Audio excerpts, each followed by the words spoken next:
महाड शहरातील मुख्य रस्त्यांपासून गल्ली बोळांपर्यंत वाढलेल्या अतिक्रमणांमुळे निर्माण झालेली वाहतूक कोंडी आणि नागरिकांची होणारी कोंडी फोडण्यासाठी महाड नगर परिषदेने अखेर कंबर कसलीय।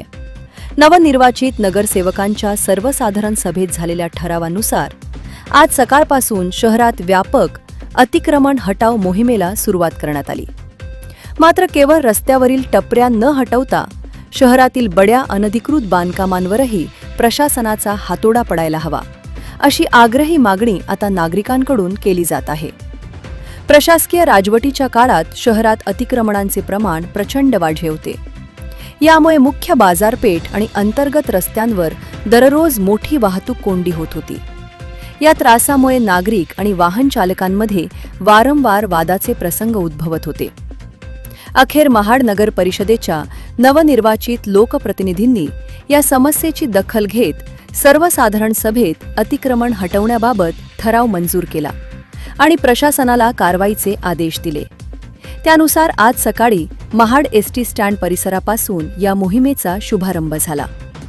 महाड नगर परिषदेचे मुख्याधिकारी धनंजय कोळेकर, बांधकाम अधिकारी प्रवीण कदम, महाड शहर पोलीस ठाण्याचे पोलीस निरीक्षक संदीप भोसले यांच्यासह नगरपालिकेचे कर्मचारी आणि पोलीस पथक मोठ्या फौजफाट्यासह रस्त्यावर उतरले होते।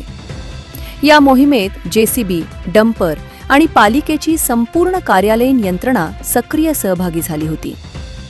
रस्त्याकडेला असणारे अनधिकृत शेड आणि टपऱ्या हटवून रस्ते मोकळे करण्यात आले।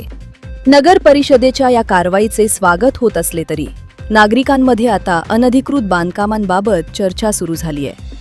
प्रशासकीय कारकिर्दीत शहरात उभ्या राहिलेल्या अनधिकृत इमारती, वाढीव गाळे, अनधिकृत टपरी सदृश्य दुकाने आणि इमारतींच्या अंतर्गत भागात केलेले बेकायदेशीर फेरफार यांच्यावरही तातडीने कारवाई करून ते जमीनदोस्त करावेत, अशी मागणी रहिवाशांनी नवनिर्वाचित नगरसेवकांकडे केली आहे। आता पालिका प्रशासन केवळ रस्त्यावरील अतिक्रमणांवर थांबते की बड्या अनधिकृत बांधकामांवरही कारवाईचा बडगा उगारते, याकडे संपूर्ण शहराचे लक्ष लागले आहे। महाड नगर परिषद हद्दीतील वाढते अतिक्रमण पाहता या संबंधी नागरिकांच्या वगैरे तक्रारी येतात। त्या अनुषंगाने आम्ही आज कारवाई सुरू केलेली आहे। त्यासाठी नगर परिषदेचे सर्व कर्मचारी तसेच पोलीस बंदोबस्त घेण्यात आलेले आहेत।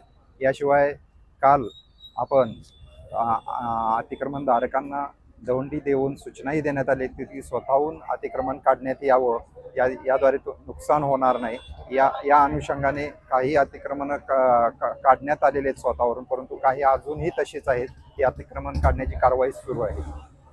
कारवाई कायम स्वरूपी राहणार का? हो, ही अतिक्रमणाची कारवाई आता कंटिन्यू राहील। यामध्ये जी कारवाईसाठी आपलं मनुष्यबळ दिसतंय, पण पर्याप्त यंत्रसामग्री म्हणजे फक्त एक जेसीबी आहे, एखादा डंपर आहे, तर कशी काय होणार? डंपर आणि जेसीबी आहे, तसेच कर्मचारी पण आहेत भरपूर, त्यामुळे कारवाई होईल। महाड शहरातील मेन रस्ते सोडून गल्ली बोळ तुम्ही या अतिक्रमणामध्ये घेणार आहात? हो, याशिवाय गल्लीबोळ वगैरे पण जिथं अतिक्रमण केलेलं आहे रस्त्यावर ते सर्व घेणार आहोत। जनोदय करिता मिलिंद माने, महाड।